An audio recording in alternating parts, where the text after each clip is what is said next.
This is called a business cycle. Business cycle ఒక business సైకిల్‌లో downwards కిందకొస్తుంది అంటే ఏంటి కిందకొస్తుంది? రెసిషన్ అవుతుంది. ఎక్స్‌పాన్షన్. ఎక్స్‌పాన్షనరీ అంటే ఇంక్రీజ్ అవుతుంది.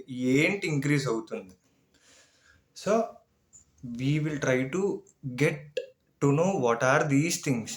ఫస్ట్ థింగ్ ఏంటంటే ఎక్స్‌పాన్షనరీ. ఓకేనా? Markets are of 2 types. ఒకటి money market. The other thing is domestic market. Domestic market అంటే మనకి కమోడిటీస్‌లోకి వెళ్ళిపోద్ది. ఓకేనా? ఫస్ట్ ఏంటంటే ఇది ఒక సైన్. ఇదొక సైకిల్. ఇదిలా ఒక సైకిల్. ఓకేనా? ఈ సైకిల్‌లో ఇక్కడ this is called the average. Average ఇది. బేసిక్ థింగ్ ఏంటంటే కాంట్రాక్షనరీ అంటే రెసిషన్. ఓకేనా? ఎక్స్పాన్షనరీ అంటే increase. Opposite to recession is expansion. ఇప్పుడు ఎక్స్పాన్షనరీలో ఏమవుతుందో చూద్దాం. ఓకేనా? ఎక్స్పాన్షనరీలో ఏమవుతుందో చూస్తే will get to know what is going on in recession. First thing ఏంటంటే ఎక్స్పాన్షనరీలో రియల్ జీడిపి పెరుగుతుంది. Real GDP will increase, keeps on increasing. Real GDP ఇది ప్రెసెంట్ అంటే అంత కాంప్లెక్స్ అవసరం లేదు. గ్రాస్ డొమెస్టిక్ ప్రోడక్ట్ అని చెప్పి అంత అవసరం లేదు. ఇప్పుడు రియల్ జీడిపి పెరుగుతుంది. ఓకేనా? జీడిపి పెరుగుతుంది అంటే ద ప్రొడక్షన్ ఆఫ్ కంట్రీ పెరుగుతుంది. ఏంటి ప్రొడక్షన్ ఆఫ్ కంట్రీ? ఇప్పుడు ఒకసారి ఎక్స్పాన్షనరీ అంటే ఆపోజిట్ టు రెసిషన్ కదా. ఇక్కడ ఏమవుతుంది? ఇక్కడ నుంచి స్టార్ట్ అవుతుంది. ఇది ఇక్కడ వరకు రెసిషన్ అయిపోయింది అన్నమాట. రెసిషన్ ఇక్కడ వరకు అయిపోయింది. ఎప్పుడైతే రెసిషన్ ఇక్కడ వరకు అయిపోయిందో ఇది రెసిషనరీ ట్రఫ్. ఇది ఇంతకంట కిందకి వెళ్ళదు రెసిషన్లో. సో రెసిషన్ ఇంతకంటే కిందకి వెళ్ళదు. దీని తర్వాత వచ్చేది ఎక్స్పాన్షనరీ పేస్ అనమాట. సో ఈ ఎక్స్పాన్షనరీ పేస్లో ఏమవుతుందో చూద్దాం. దీనికి క్వైట్ ఆపోజిట్గా రెసిషన్లో అవుతుంది. ఫస్ట్ థింగ్ ఎక్స్పాన్షనరీ అంటే this is the starting point where the business cycle start to increase. అంటే రెసిషన్లో అన్నీ పడుతూ ఉంటాయి, ఎక్స్పాన్షనరీలో అన్నీ పెరుగుతూ వెళ్తూ ఉంటాయి అన్నమాట. ఓకేనా? సో ఎప్పుడైతే ఎక్స్పాన్షనరీ పేస్లో జనరల్గా బయట మన సరౌండింగ్స్లో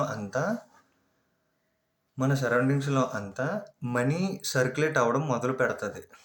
ఇన్ ద సెన్స్ మనకు శాలరీలు వస్తూ ఉంటాయి. శాలరీని మనం అక్కడ ఇక్కడ కన్జంప్షన్ చేస్తాము, కైండ్ ఆఫ్ కన్జంప్షన్. ఆ కన్జంప్షన్లో కొన్ని ప్రోడక్ట్స్కి మనం అట్రాక్ట్ అవుతాము. ఆ కొన్ని ప్రోడక్ట్స్ ఎక్కువ బయటకు వస్తూ ఉంటాయి మార్కెట్లోకి. ఈ ఎక్కువ రావడం మార్కెట్లోకి దిస్ ఈస్ కాల్డ్ ప్రొడక్షన్. ఈ ప్రొడక్షన్ ఎక్కువ ఉండడం వల్ల బేసిక్ నీడ్స్ వాంట్స్లోకి వెళ్ళిన తర్వాత ఎక్స్ట్రా కన్జంప్షన్ ఏదైతే ఉంటుందో దానికోసం మాట్లాడుతున్నాము. సో ఆఫ్టర్ దిస్ కన్జంప్షన్, ఈ కన్జంప్షన్ ఏదైతే ఉందో ఈ కన్జంప్షన్ మార్కెట్లో ఉన్న ప్రొడక్షన్ మీద ఉంటాయి ఎక్కువ, which we got attracted to or which we got habituated to, which we adopted in our daily lifestyle. తర్వాత ఎంప్లాయ్మెంట్ సిచ్యువేషన్ ఇంక్రీజ్ అవుతుంది. నెక్స్ట్ కన్జంప్షన్ ఇంక్రీజ్ అవుతుంది. Consumption in the sense buying houses. Next people also by consumptions అంటే ఎక్కువ consumptions. ఏవైతే ఇప్పుడు for suppose నాకు tea అంటే ఎక్కువ ఇష్టం. సో డైలీ టీ తాగుతూ ఉంటాను. It's a kind of consumption అనమాట. సో టీకి సపరేట్గా పెట్టుకుంటాను. అలాగే you are interested in textile అయితే you'll explore in textile according to seasonal offers which were given by platforms. మీకు తెలిసిందే. నెక్స్ట్ అలాగా కన్జంప్షన్ ఉంటుంది. లేదా హౌస్ హోల్డ్లోని ఇంట్లో అలా డోర్ ఏదో పగిలిపోతే దాని గురించి ఎక్స్ట్రా పెట్టడం, ఇవన్నీ. నెక్స్ట్ రీకన్స్ట్రక్షన్ చేయించుకోవడం, అలాంటివన్నీ. Those all comes in to some category of consumption.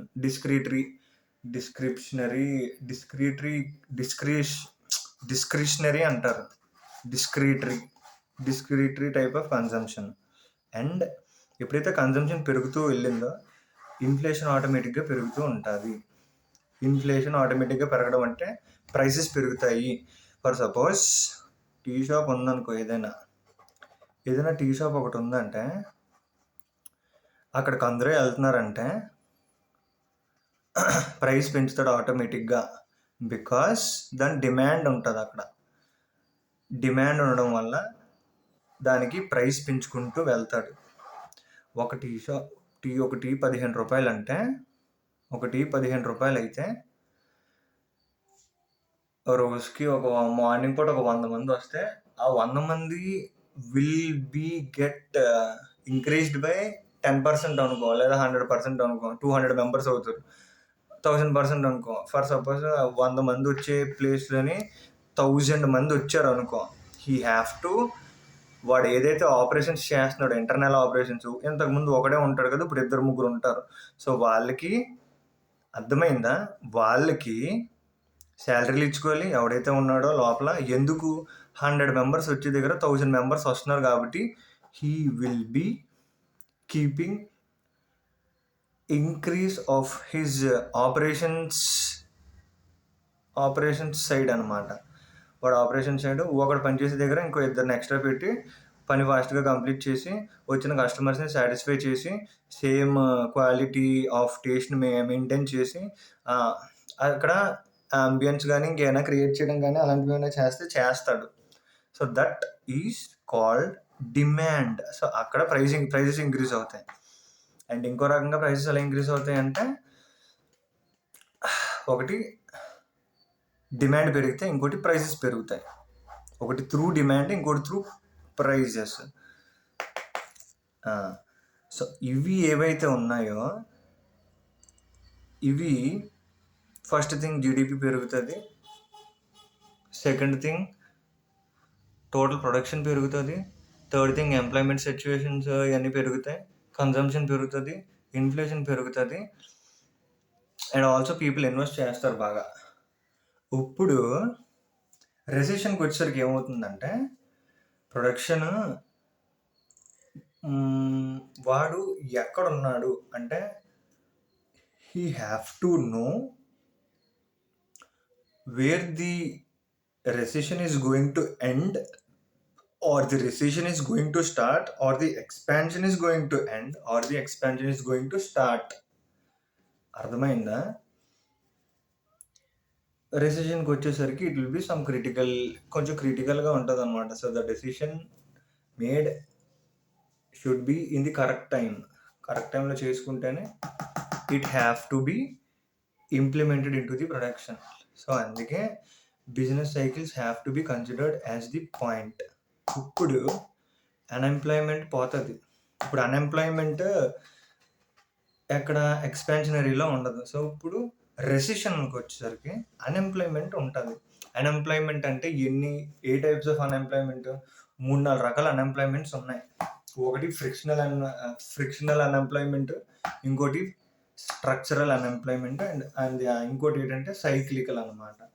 Frictional ఏంటంటే skill to skill, finding skill to skill. Next structural అంటే ఏంటంటే కొత్త టెక్నాలజీ వస్తుంది. వైజాగ్లో ఇప్పుడు AI hub, data centre and హవా వచ్చింది కదా, దాని బేస్ మీద దాని బేస్ మీద so the present unemployment where are getting skilled up for a particular technology which is upcoming in future. దానికోసం it has to be people has to be ready. So for skilling with the AI race. ఇక్కడ ఏమవుతుంది, AI race పట్టుకోవడానికి వైజాగ్లో data centre ఒకటి వచ్చింది. So AI రేస్ని అందుకోవడానికి it is called structural unemployment. Cyclical unemployment అంటే seasonal వైజ్గా వెళ్ళిపోతుంది అనమాట. ఫర్ సపోజ్ ఒక సీజన్లోనే ఇది రన్ అవుతుంది అంటే ఆ సీజన్ వరకే అది ఉంటుంది. నెక్స్ట్ ఇన్వెస్ట్మెంట్స్ తగ్గుతాయి. ఇన్వెస్ట్మెంట్స్ ఎప్పుడైతే తగ్గుతాయో మనీ డైరెక్ట్గా బ్యాంక్స్లోకి వెళ్తుంది. ఇక్కడ మళ్ళీ ఇది వస్తుంది. బ్యాంక్స్లోకి వెళ్ళి ఇంట్రెస్ట్ రేట్లు పెరగడం వల్ల it is going in to the bank as some fixed income వాటిలోకి అలా వెళ్తూ ఉంటుంది. నెక్స్ట్ బికాస్ ఆఫ్ కన్జంప్షన్ తగ్గుతుంది.